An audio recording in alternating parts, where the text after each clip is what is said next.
AITA for telling my daughter her money issues are not the family problem, and if she can't afford to go on the vacation, then she can't go. Since everyone asked what we did to try to help her in college, and after, from a comment, she went off the deep end with alcohol and partying.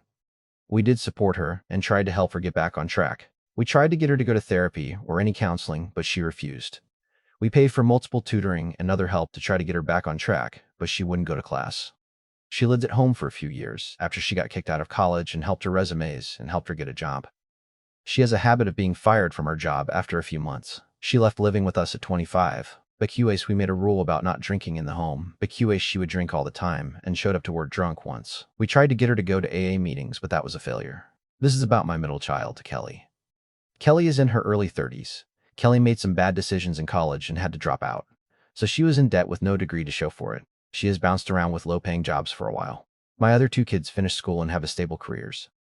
I personally will only lend money for actually emergencies.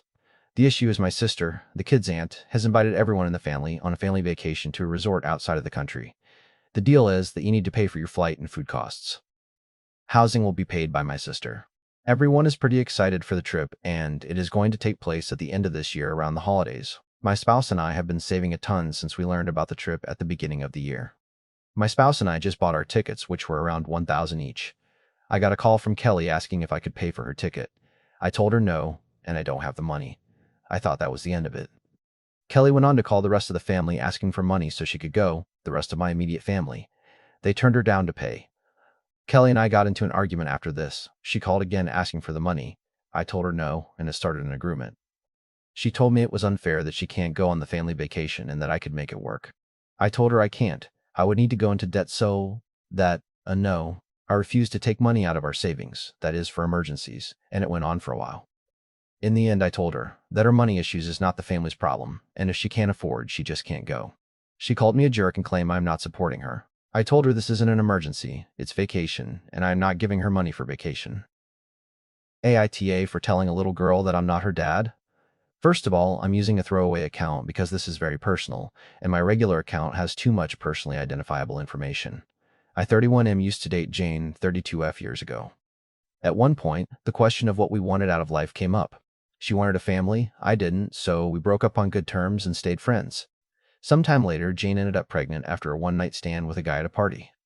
She tried to track him down, but couldn't, so she was left on her own to raise the baby. Now, Jane and I had been friends for a long time, even before we were a couple, so I didn't feel right about leaving her alone while she was going through all this, so I supported her during the pregnancy and after the baby was born. I'm sort of like an honorary uncle, always helping out with food, money, and so on. Yesterday, since Jane was busy with work, I went to pick up the girl, whom I won't name for privacy reasons, from a friend's house. While I was talking to the friend's mom, I could hear the girls talking, and I heard the following. "Who's that man? He's my daddy." After that, when the girl and I were in the car, I gently explained to her that I wasn't her dad, but more like an uncle. She kept her head down the whole way home. That night, Jane called me and scolded me for being cruel to the girl. Apparently, she cried all night because of what I'd said. What was I supposed to do? Lie to her and say that I was her father? Jane said it would have been better if I had ignored it or even played along, but that seems crazy to me. AITA? Professional photographer knew better than 3 ophthalmologists. It cost him €750. I'm a qualified dispensing optician in France. Qualified dispensing opticians here are trained in physiological optics and visual analysis. We can adapt a prescription when necessary, but we are not allowed to create one from scratch. Back when I was learning the trade, a colleague of mine had a perfect malicious compliance moment with a customer. At the time, a medical prescription wasn't legally required to buy glasses. This customer had seen 3 different ophthalmologists, received 3 different prescriptions, and decided to cherry-pick the parts he liked from each one to build his own improved prescription. The worst part was the addition in his progressive lenses. For those unfamiliar, the addition is the extra magnifying power used for reading and near vision in the lower part of the lens. In almost all cases, the addition is identical in both eyes. Significant differences are extremely rare and usually tied to specific medical conditions. This customer was not one of those cases. Instead, he wanted one eye focused for about 67 cm 26 inches and the other for about 40 cm 19 inches. Think of walking with a stiletto heel on one foot and a flat shoe on the other. Unless your body is built for it, you're going to have a bad time. My colleague explained repeatedly that this was a terrible idea. The customer replied, "I'm a professional photographer. I know optics. Just do what I tell you."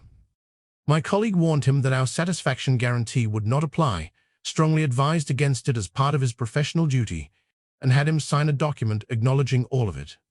Remember, he was a licensed optician, not just a salesperson, giving an opinion. The customer doubled down. "It'll work. I know what I'm doing." So my colleague did exactly what he asked. The lenses arrived, a high-end pair of progressive lenses costing about €750, $850. He put them on. "This is incredibly uncomfortable. I can't see properly." "Yes, but that's not normal. Actually, it is. So what are we going to do?" "We? Nothing." Silence. In the end, we were kind enough to offer a discount on a replacement pair made with a sensible prescription. We could technically have used one of our manufacturer adaptation allowances and replaced the lenses at no cost. But those exist for genuine adaptation issues, prescription errors, dispensing errors, or unusual medical circumstances. This was none of those. The lenses were made exactly as ordered and performed exactly as everyone except the customer expected them to. I think something is wrong with me. Threw my son's 9th birthday party today.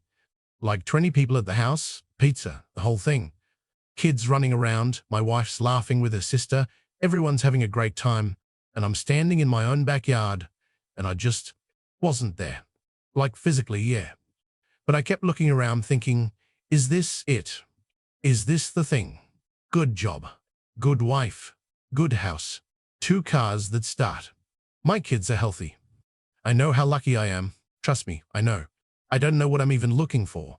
That's the part that's hard to explain. It's not like I want to blow my life up or whatever. I don't. I love my family. I'm just so goddamn tired in a way that sleep doesn't fix. Been like this for a while. Go to work, sit in meetings, come home, make dinner sometimes, watch something with my wife, go to bed. Rinse. 46 years old and I feel like I'm just waiting for something, but I don't know what. My son blew out his candles and everyone clapped, and I clapped too, and I just felt nothing, and then felt like an asshole for feeling nothing. Anyway, don't really know why I'm posting this. Probably delete it tomorrow. AITA for telling a special needs regular that nobody wants to hear about how he treats his dog. I bartend at a very popular local bar that has a lot of regulars. There is a nearby special needs community, and many of its residents come into the bar. Most of them are friendly, easy customers, and I genuinely don't mind talking with them. One regular in particular comes in very frequently. He is relatively independent, but struggles with social cues. He often tries to hold long conversations with me while I'm working, even when I'm clearly busy serving other customers. I do my best to be polite and make him feel heard, but it can be difficult because he rarely notices when I need to move on. A lot of his conversations revolve around wanting a girlfriend, and some of the things he says can make female staff and customers uncomfortable. I usually try to redirect the conversation or tell him directly when something he's saying is inappropriate. The bigger issue is that he frequently tells me stories about teasing his dog. He has described things like pretending to give the dog food and then pulling it away, or fake charging at the dog to scare it because he thinks it's funny.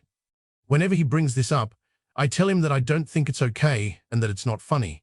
The other day, during a very busy shift, he started talking about his dog again. After hearing these stories many times before, I got frustrated and told him, "Nobody wants to hear about that." He looked upset afterward. A customer who knows he has a disability but didn't know the context of the conversation later told me I should have been kinder. AITA. AITA for helping my friend after she flew out to visit a man she doesn't know. So I, 26M, have a close friend, 26F, who I've known since boarding school, who has always been very conventionally attractive. Unfortunately, she's not very smart. It's a real case of thank God you're pretty. This isn't to be mean, she's one of my besties, but I am very frequently concerned for her. I do my best to look out for her and try to talk her out of doing things that aren't the best choice. I attempted to do this last week. She's a bit of a TikTok influencer, and she frequently receives DMs from men. She received one from a guy claiming to live in South Beach that wanted to fly her out and spend the weekend with her. After talking about it, I made sure that she at least wasn't going to get catfished or something, and I recommended that she still not do it if she's not seriously into this guy, because she's probably going to have to uphold her end of that unspoken bargain, being have sex with him. She said the guy said she just wanted to hang out with her, and honestly, I laughed in her face and told her that the guy wants to fuck her, but this one just has money and a lifestyle that he can offer her, that the other horny guys in her DMs can't. She pushed back very hard and said she was going to do it anyway. I spent just about every day until her trying to talk her out of it, but she went through with it. Come Sunday, she calls me distressed, saying the guy cancelled her flight and threw her out because she refused to fuck him. I asked her if she had a place to stay. She said yes, and I told her I was glad she was safe, but she's going to have to figure it out on her own. I didn't help her, and she eventually had to call her dad for help, which she did not want to do as he has been threatening to cut her off, and this situation didn't help. We haven't spoken since because she told me I was being an asshole and trying to teach her a lesson by not helping her. Which kinda yeah, but I think I'm justified. This was a really dumb and dangerous thing to do. AITA. AITA for making too much noise. In my apartment after my downstairs neighbors called the cops on me for vacuuming, I am live on the second floor of a 4-story building with my wife. For the past couple of months, our downstairs neighbors have been making our lives miserable over normal apartment noise. It started with the absolute dumbest thing, our morning alarm vibrations. My wife is a teacher and needs to be at school by 7,000 a.m., and I start work at 8,000 a.m. We set our alarms for 5,003 a.m. The neighbors complained that the vibration from our phones on the nightstand woke them up because they sleep until 7,000 a.m. To be accommodating, we turned off the vibrate feature. They still complained and started harassing us in the parking lot on our way to our cars. The floor footstep issue. Our building has hardwood floors. We have neighbors above us too. We hear them walking all the time, but we ignore it because that's just apartment living. We don't stomp, we just exist. The escalation, the AC unit. I was installing a bedroom AC unit one evening and made sure to finish before 10:00 p.m. to abide by local noise ordinances. The next morning, they cornered us and threatened to call the cops. That was our breaking point. We reported them to the landlord for harassment, which finally stopped the parking lot confrontations. The cop at my door, today, Thursday, I took a PTO day to relax and clean. I was vacuuming and tidying up between 11,003 a.m. and 12,003 p.m. Shortly after, a police officer knocked on my door. Apparently, the neighbors called 911 and claimed I was stomping on the floor to spite them because we reported them to the landlord. They genuinely believe we are tracking their schedules just to annoy them. I barely have time to track my own life, let alone theirs. I feel trapped. We've accommodated them, but I need to be able to walk, clean, and live in my own home during broad daylight. Am I the asshole for losing my patience, or are they completely out of line?